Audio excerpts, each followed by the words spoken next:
नमस्कार, द नगरी न्यूज की खास पेशकश खबर दिन भर में आपका स्वागत है। मैं हूं दीक्षा शर्मा। चलिए रुक करते हैं दिन भर की बड़ी खबरों की ओर। राजस्थान में तकनीक और उद्यमिता को नई दिशा देने के लिए राज्य सरकार ने बड़ा कदम उठाया है। यहां तक कि मुख्यमंत्री विजयलाल शर्मा ने घोषणा की है कि 4 से 6 जनवरी तक सीतापुरा स्थित जेईसीसी में Rajasthan Daisy fest tie global summit का भव्य आयोजन किया जाएगा। इस समिट का उद्देश्य प्रदेश को टेक्नोलॉजी, स्टार्टअप और इनोवेशन के क्षेत्र में अग्रणी राज्य बनाना है।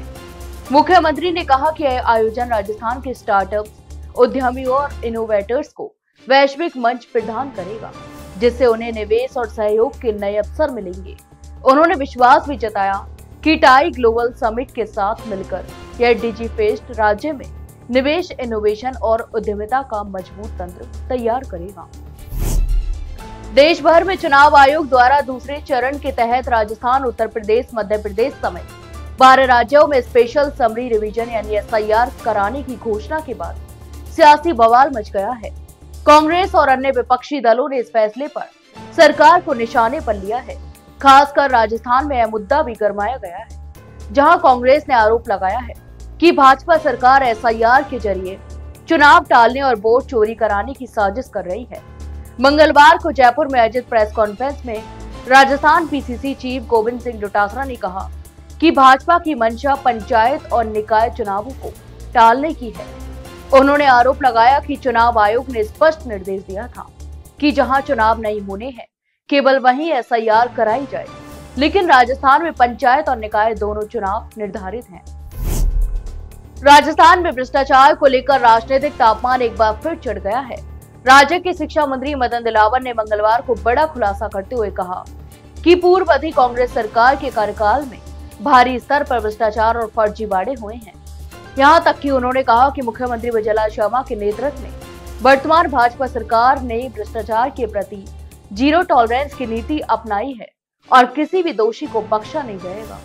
मदन दिलावर ने कहा कि कांग्रेस शासनकाल में सरकारी सिस्टम में अनियमितताओं की जड़ें इतनी गहराई हो गई थी कि अब एक एक करके मामले भी सामने आ रहे हैं। उन्होंने चेतावनी दी कि जो भी व्यक्ति जनता का पैसा हड़पने या फर्जीवाड़े में शामिल पाया जाएगा, उसके खिलाफ सख्त कानूनी कार्रवाई भी की जाएगी।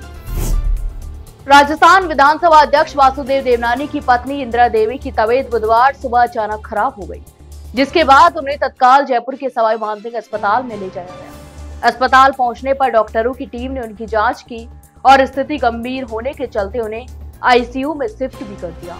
जानकारी के मुताबिक बुधवार सुबह जब परिजन घर पहुंचे तो इंदिरा देवी अचेत अवस्था में मिली, जिसके बाद उन्हें अस्पताल ले जाया गया। अस्पताल प्रशासन ने अभी तक उनकी स्वास्थ्य स्थिति को लेकर कोई आधिकारिक बयान जारी नहीं किया है, लेकिन डॉक्टरों की एक टीम लगातार उनकी स्थिति पर नजर रखी हुई है। राजस्थान के अंदर विधानसभा उपचुनाव में बड़ा राजनीतिक मोड़ आ गया है। आम आदमी पार्टी के राष्ट्रीय संयोजक और दिल्ली के पूर्व मुख्यमंत्री अरविंद केजरीवाल ने निर्दलीय उम्मीदवार नरेश मीणा को समर्थन देने की घोषणा की है। नरेश मीणा ने एक्स पर केजरीवाल से समर्थन मांगा, जहां नरेश मीणा को अब आम आदमी पार्टी का समर्थन भी मिला है। केजरीवाल के समर्थन के बाद उपचुनाव की सियासी तस्वीर में बड़ा बदलाव देखने को मिल रहा है। अब तक अंता सीट पर पारंपरिक रूप से भाजपा और कांग्रेस के बीच सीधा मुकाबला होता आया है, लेकिन इस बार निर्दलीय नरेश मीणा ने मुकाबले को त्रिकोणीय बना दिया है। आम आदमी पार्टी के राजस्थान सह प्रभारी धनेंद्र भारद्वाज ने भी बताया कि कांग्रेस और भाजपा ने मिलकर राजस्थान को लूटने का काम किया है और कहा कि प्रदेश के आप कार्यकर्ता अंता में नरेश मीणा का पूरा सहयोग करें। टोंक जिले के निवाई से दर्दनाक सड़क हादसे की बड़ी खबर सामने आई है। जयपुर कोटा नेशनल हाईवे पर बुधवार सुबह एक तेज रफ्तार बजरी से भरी ट्रक ने सड़क पार कर रही महिला को कुचल दिया। हादसा इतना भयावह था कि महिला की मौके पर ही मौत हो गई। इस घटना के बाद मौके पर अफरा तफरी मच गई और स्थानीय लोग भारी संख्या में जुट गए। प्रत्यक्षदर्शियों के अनुसार महिला सुबह करीब 9 बजे अपने घर से किसी काम से सड़क पार कर रही थी। उसी दौरान कोटा की ओर जा रहा बजरी से लदा ट्रक तेज रफ्तार में आया और महिला को सीधा टक्कर मार दी। टक्कर इतनी जोरदार थी कि महिला ट्रक के पिछले पहिए के नीचे आ गई और उसकी मौके पर ही मौत हो गई। इस हादसे के बाद ट्रक चालक वाहन छोड़कर मौके से फरार हो गया। अरब सागर और बंगाल की खाड़ी में बने चक्रवातों के प्रभाव से राजस्थान में मौसम का मिजाज पूरी तरह बदल गया है। प्रदेश के कई हिस्सों में मंगलवार को दिन भर बारिश होती रही। मौसम विभाग ने बुधवार को भी 12 जिलों में बारिश के लिए येलो अलर्ट जारी किया है। मौसम विभाग के अनुसार 3 नवंबर को एक नया पश्चिमी विक्षोभ सक्रिय होने जा रहा है, जिससे राज्य के पश्चिमी और पूर्वी भागों में एक बार फिर मेघ गर्जन के साथ हल्की से मध्यम बारिश होने की संभावना है। बीते 24 घंटों में कई जिलों में रिकॉर्ड तोड़ बारिश दर्ज की गई है। बूंदी के नैनवा में 130 मिमी, भीलवाड़ा में 88 मिमी और चित्तौड़गढ़ में 68 मिमी वर्षा हुई। अक्टूबर माह में इन जिलों में इतनी बारिश पहली बार दर्ज की गई है।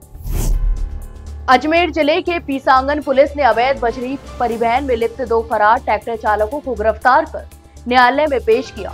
न्यायालय ने एक आरोपी को न्यायिक अभिरक्षा में भेज दिया, जबकि दूसरे आरोपी को जमानत पर रिहा करने के आदेश दिए। थाना अधिकारी पहला साहा ने बताया कि 17 और 26 अक्टूबर को खनिज कार्यादेशक प्रथम अजमेर की ओर से 2 अलग अलग रिपोर्ट पीसांगन थाने में पेश की गई थी। इन रिपोर्टों के आधार पर पुलिस ने दोनों मामलों में MMRD एक्ट के तहत प्रकरण दर्ज जांच भी शुरू की है। थाना अधिकारी के नेतृत्व में गठित विशेष टीम, जिसमें SI Surendra Kumar, Mahavir Prasad head constable, Mahesh Kumar और धर्म सिंह रावत भी शामिल थे। उन्होंने लगातार प्रयास कर दोनों आरोपियों को पता लगाया जा रहा है। इंटरनेशनल पुष्कर मेला 2025 का आगाज गुरुवार सुबह 2000 ओएन के साथ होगा। मेले की शुरुआत 101 नागला वादकों की अनोखी प्रस्तुति से होगी, जिसे लिम्का बुक ऑफ रिकॉर्ड्स में दर्ज करने की तैयारी है। इस कार्यक्रम में महिलाओं का चरी नृत्य और चक दे राजस्थान का फुटबॉल मैच विशेष आकर्षण रहेंगे, जिसमें स्थानीय खिलाड़ी विदेशी पर्यटकों से मुकाबला करेंगे।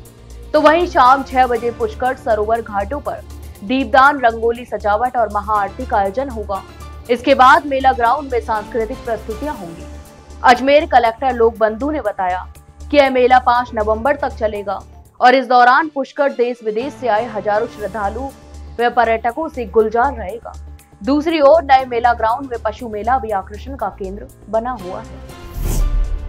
जयपुर रोड स्थित संयोगिता नगर में बने जिला न्यायालय के नए भवन का उद्घाटन बुधवार को प्रस्तावित है, लेकिन इससे पहले ही अधिवक्ताओं ने चैम्बर नहीं बनाए जाने को लेकर जोरदार विरोध प्रदर्शन किया।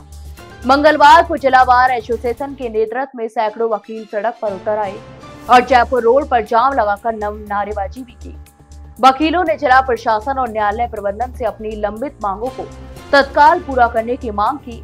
अधिवक्ताओं ने बताया कि 22 बीघा क्षेत्र में बनाया नया न्यायालय भवन लंबे समय से निर्माणाधीन था। इसके तैयार होने पर वकीलों में उत्साह था। योजना के अनुसार 356 वकील चैम्बर बनाए जाने थे, लेकिन अब तक केवल 78 चैम्बर ही तैयार किए गए हैं। शेष चैम्बरों का बजट अन्य व्यवस्थाओं में खर्च कर दिया गया, जिससे वकीलों में भारी नाराजगी देखी गई। तो ये थी दिन भर की तमाम बड़ी खबरें। कल फिर आपके साथ रूबरू होंगे, तब तक के लिए नमस्कार।